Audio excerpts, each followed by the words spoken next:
don't know much beyond that. I don't get a lot of answers that give me comfort. Steven Spielberg's name is stitched into the fabric of modern cinema.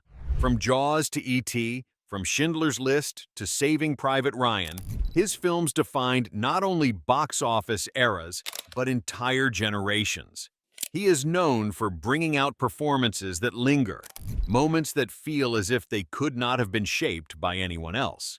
He lands, I need him to scramble on his hands and knees and run out to that car over there. But even the greatest directors carry scars from choices they wish they could undo. Casting is trust. It is vision. And when that trust falters, even a master like Spielberg feels the cracks.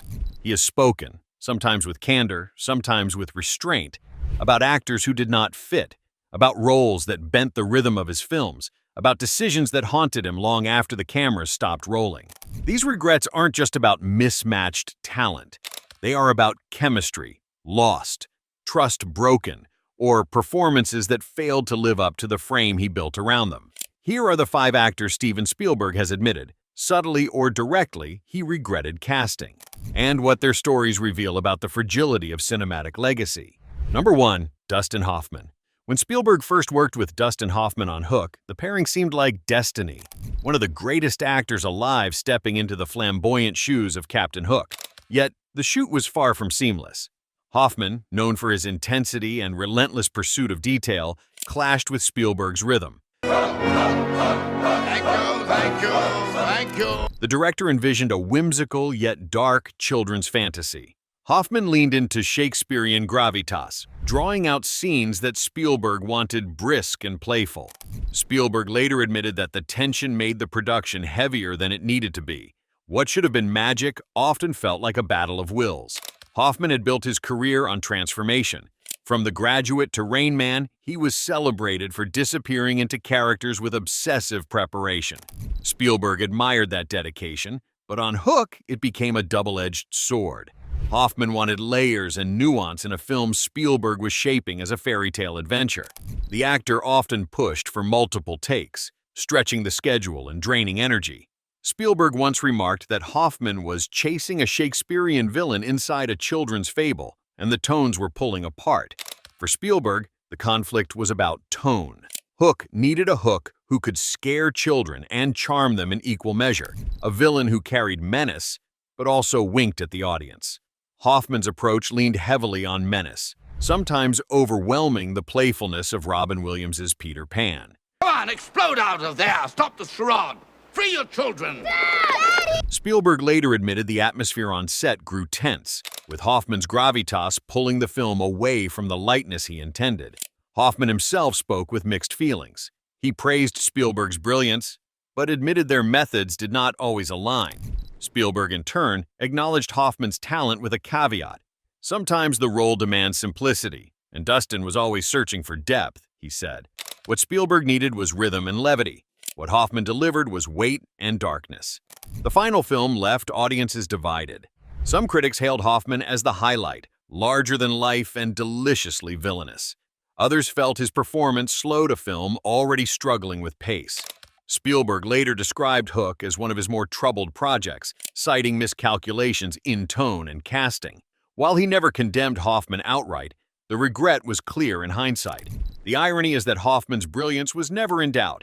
He was so commanding that he reshaped the movie around him, leaving Spielberg wrestling with a performance he could not fully contain. Number 2. Shia LaBeouf. Indiana Jones and the Kingdom of the Crystal Skull was already carrying the burden of impossible expectations. Spielberg hoped Shia LaBeouf could channel a younger spirit of adventure and inherit the indie mantle. Instead, the actor's off-screen rebellion became part of the story. You never wrote that? You never said that in any phone calls? Marion Ravenwood is your mother. After the film's release, LaBeouf criticized both the movie and his own performance, calling it a failure. Spielberg responded with quiet disappointment, noting that an actor's loyalty should extend beyond the set.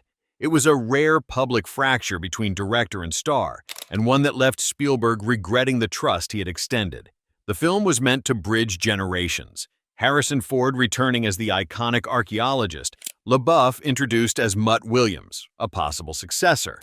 On paper, the idea carried weight, but on set, the chemistry never fully gelled. Ford's grounded presence clashed with LaBeouf's brashness, both in character and in life. Spielberg later said that LaBeouf had talent but lacked restraint, explaining that when you speak against the movie you made, you speak against the family that made it with you.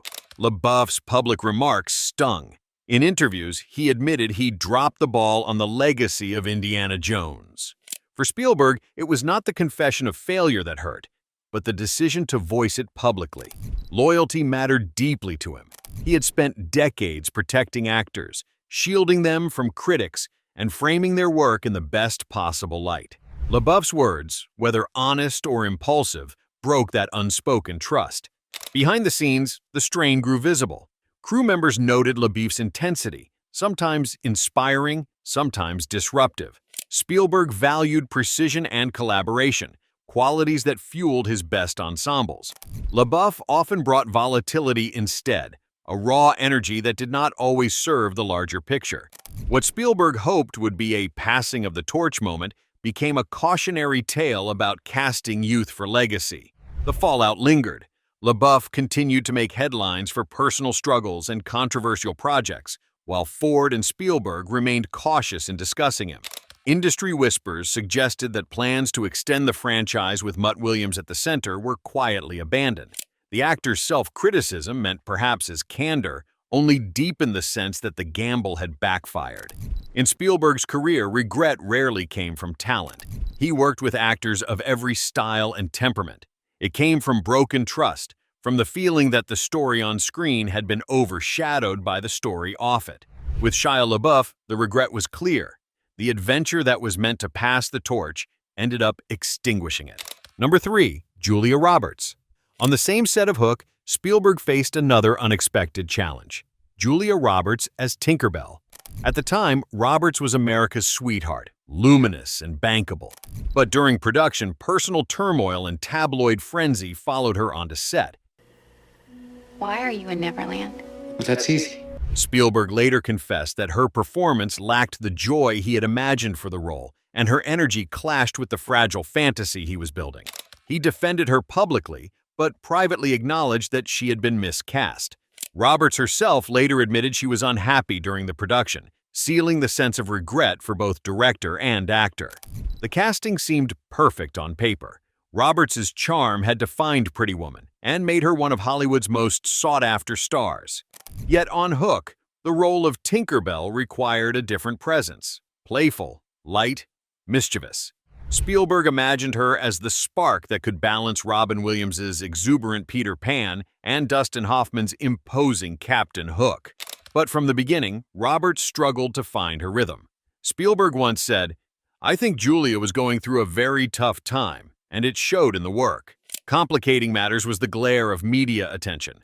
Roberts was enduring a highly publicized breakup during filming, and the press coverage followed her relentlessly. For a director who valued stability on set, the constant tabloid noise created a layer of distraction. Crew members recalled that Spielberg often adjusted the schedule to accommodate her mood, hoping to preserve harmony during a shoot already stretched by visual effects. On screen, Roberts floated through elaborate sequences as Tinkerbell, yet Spielberg felt the character lacked spark. Critics echoed this, describing her performance as subdued in a film already straining under tonal weight. Years later, Spielberg reflected, "Tinkerbell needed pure joy. What we had instead was someone weighed down by circumstance." Despite the challenges, Spielberg defended Roberts fiercely during promotion. He praised her commitment and insisted she gave everything she could under difficult circumstances. Roberts herself later admitted she felt isolated on set, noting that much of her role was filmed separately due to the scale of the effects. That isolation only deepened the distance between her performance and the ensemble around her. In hindsight, the regret was not about Roberts' ability. She remained one of the defining actresses of her generation. It was about tone. Spielberg needed levity and enchantment. Roberts delivered intensity and vulnerability. The mismatch revealed how even the brightest star can falter when cast in the wrong kind of light. Number 4. Christian Bale. When Spielberg cast a young Christian Bale in Empire of the Sun, he was introducing the world to a talent that would eventually become iconic. But at the time, Spielberg feared he had overreached.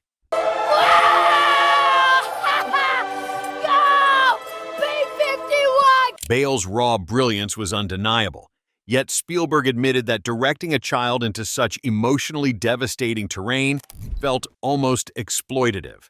Though he admired Bale's performance deeply, he later confessed to second-guessing whether he had put too much weight on a boy's shoulders. It was not regret of talent, but regret of responsibility. The story, set in war-torn Shanghai, demanded extraordinary emotional range from its lead. Bale, just a boy, carried nearly every scene of the 2.5-hour epic. He screamed, wept, and endured moments of cinematic brutality that would have tested seasoned veterans. Spielberg later reflected that Bale's intensity astonished him. Christian had a discipline far beyond his years, but I wondered if I was asking him to give too much, too soon. The production was grueling. Shot across multiple international locations, Empire of the Sun was a massive undertaking for Spielberg. While the adult cast had the experience to navigate long shoots and heavy subject matter, Bale was thrust into the center of it all. Colleagues noted how Spielberg often softened his direction with the boy, trying to balance the demands of the story with the need to protect his young star. And yet, Bale delivered a performance that critics hailed as remarkable. He captured both the innocence and resilience of a child surviving war. Many argued that he carried the entire film. Spielberg himself admitted that Bale had outpaced all expectations, but admiration came with unease. In later interviews, he revealed moments of doubt, saying that he sometimes questioned whether he had blurred the line between guidance and exploitation. The pressure placed on Bale became a source of quiet regret. For Bale, the experience was formative. It launched his career and demonstrated a ferocity that would later define roles like Batman and Patrick Bateman. Yet, even he has described the shoot as overwhelming. Spielberg once confessed, "When I watched the film later, I felt proud of him, but also guilty for what I asked of him." That tension between pride and guilt marked the experience long after the credits rolled. In Spielberg's legacy, Empire of the Sun remains one of his most visually striking and emotionally complex works. But behind its beauty was a private reckoning, the realization that brilliance can come at a price. For him, the regret was not about casting Christian Bale. It was about asking too much of him too early. Number 5. Richard Dreyfuss. Spielberg's collaboration with Richard Dreyfuss on Jaws and later Close Encounters of the Third Kind created some of cinema's most enduring performances. But behind the curtain, the working relationship was turbulent. Who are you people? Dreyfuss was fiery, unpredictable, and at times combative, testing Spielberg's patience. Spielberg later reflected that while Dreyfuss brought lightning to the screen, the storms off-screen nearly tore productions apart. Their friendship eventually softened, but the memory of those clashes left Spielberg cautious. Casting Dreyfuss twice was proof of admiration and proof of regret. On Jaws, the tension surfaced almost immediately. The shoot itself was chaotic. Delays, a malfunctioning mechanical shark, and spiraling costs. In the midst of that stress, Dreyfuss challenged Spielberg constantly, questioning direction and improvising lines. Spielberg admitted years later, "Richard was brilliant, but he was also mercurial. Some days he gave me everything. Other days, he gave me war." For a young director still proving himself, the battles with Dreyfuss were exhausting. Yet the performance that emerged, nervous, sharp, alive, helped anchor the film. By the time of Close Encounters of the Third Kind, Spielberg could have chosen another actor. Instead, he returned to Dreyfuss, believing his intensity could carry a story about obsession and wonder. The gamble paid off on screen, but behind the camera, sparks flew again. Crew members recalled heated arguments, with Dreyfuss pushing for more freedom and Spielberg trying to maintain control. It was a creative duel that often slowed production but also fueled the raw electricity in Dreyfuss's portrayal. For Spielberg, the paradox was painful. Dreyfuss elevated his films yet drained his energy. In one interview, he reflected, "Sometimes the hardest people to work with are the ones who leave the deepest mark on your art." That line captured both his admiration and his regret. Working with Dreyfuss had forged unforgettable cinema, but at a personal cost he carried for years. Their relationship mellowed with time. The sharp edges of youth dulled into friendship, and both men spoke warmly of each other in later years. Yet Spielberg rarely repeated the collaboration, a quiet sign that the past had left its scars. Casting Dreyfuss twice was both an acknowledgement of genius and a reminder of the chaos that genius could unleash. In Spielberg's memory, Dreyfuss was both muse and storm. Together they carved out moments that shaped modern cinema, but the experience left Spielberg wary, proof that even lightning can burn when you try to hold it too long. Spielberg's regrets remind us that even the greatest directors are bound by fragile choices. Casting is not only about skill, it is about trust, chemistry, and timing. For every role that becomes legendary, there are others that reveal the cost of misalignment, moments where vision and performance simply do not meet. These stories are not indictments of the actors, nor confessions of failure. They are reminders that art is human. Spielberg's reflections show us that even masterpieces are made of compromises, doubts, and second thoughts. The regrets he carries are part of the same journey that produced the triumphs. In the end, cinema is a fragile collaboration, part brilliance, part chance, part conflict. Spielberg's honesty about his missteps makes his legacy even more human. Which of these casting stories surprised you most? Share your thoughts, and don't forget to subscribe for more untold stories of Hollywood's hidden history.